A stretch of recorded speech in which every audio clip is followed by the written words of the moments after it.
le Fa est une véritable science. Non seulement c'est une science, mais c'est l'ancêtre du binaire et de l'informatique. Et je vais commencer par vous donner l'explication.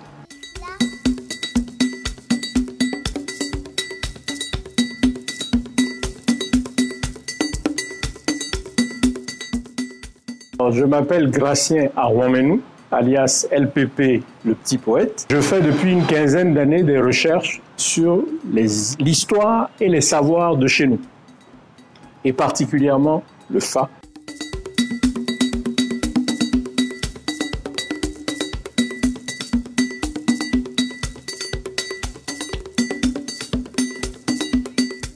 Le Fa est une véritable science.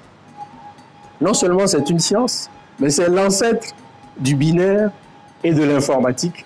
Et je vais commencer par vous donner l'explication. Voilà le chapelet qu'utilisent nos devins pour pratiquer la divination. C'est un ensemble de 2, 4, 6, 8 demi-coques de noix qui sont reliées par des cordelettes végétales ici, c'est des fils de coton. Dans certains cas, c'est des chaînettes. Chaque demi-coque de noix fonctionne comme un élément binaire, c'est-à-dire que si je le jette sur un support rigide, il présente ou une face creuse, qu'on symbolise par un trait simple, ou une face convexe, qu'on symbolise par le double trait, comme une pièce de monnaie, pile ou face. C'est un élément binaire. Ça s'appelle aujourd'hui en informatique un bit.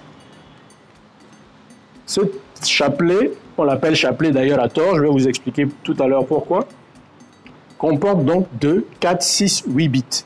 Les informaticiens ne me démentiront pas, 8 bits c'est un octet. Donc voilà l'ancêtre de l'octet. Je l'appelle ancêtre parce que cet instrument est l'instrument d'une tradition qui remonte, d'après les historiens, à 4000 ans avant Jésus-Christ, avant l'ère chrétienne. 4600 ans avant Mahomet et 4000 ans avant Jésus-Christ, nos ancêtres jouaient avec l'octet.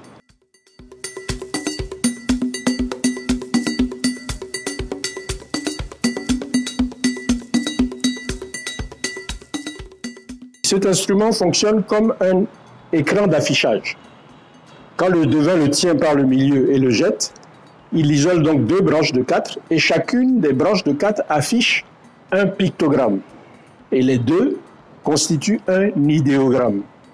Donc au lieu de l'appeler le chapelet divinatoire, moi je l'appelle l'idéographe divinatoire parce qu'il sert à afficher des idéogrammes et sa capacité d'affichage c'est 16 à droite, 16 à gauche, 16 x 16, 256, un octet. Aujourd'hui, nous sommes dans les mégas, gigas, téraoctets, mais voilà le grand-père de toutes ces notions-là. Et il est africain. C'est important de le savoir. Voilà la dimension mathématique du Fa.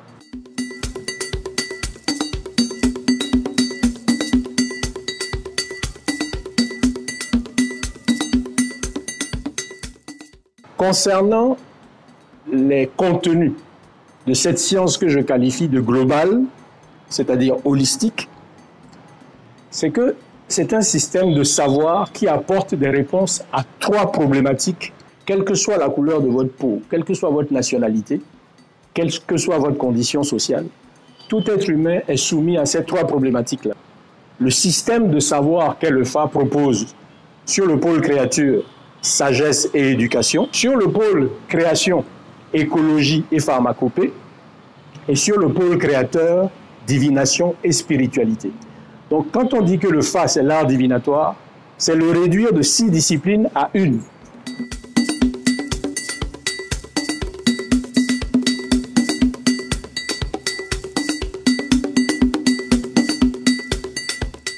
Les 256 idéogrammes sont associés à des enseignements et à des sagesses, que je résume par des poèmes.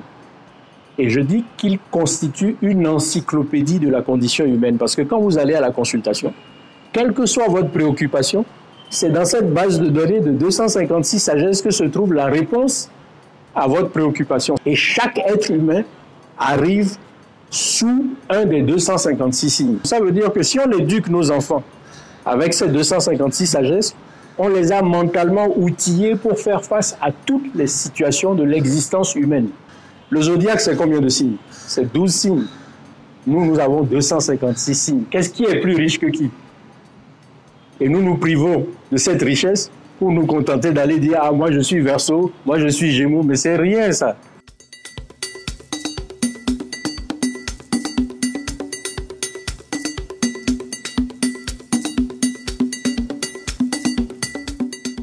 Il y a plusieurs techniques. On utilise le sable. Il y a des gens, des devins, qui utilisent un stylo et une feuille et ils tracent des traits, comme on fait des traits dans le sable. Mais quelles que soient les techniques utilisées, que ce soit le chapelet ou le jet de noix, on aboutit au même 256 signes. Donc plusieurs techniques, plusieurs types de manipulations, mais qui aboutissent exactement au même 256 signes.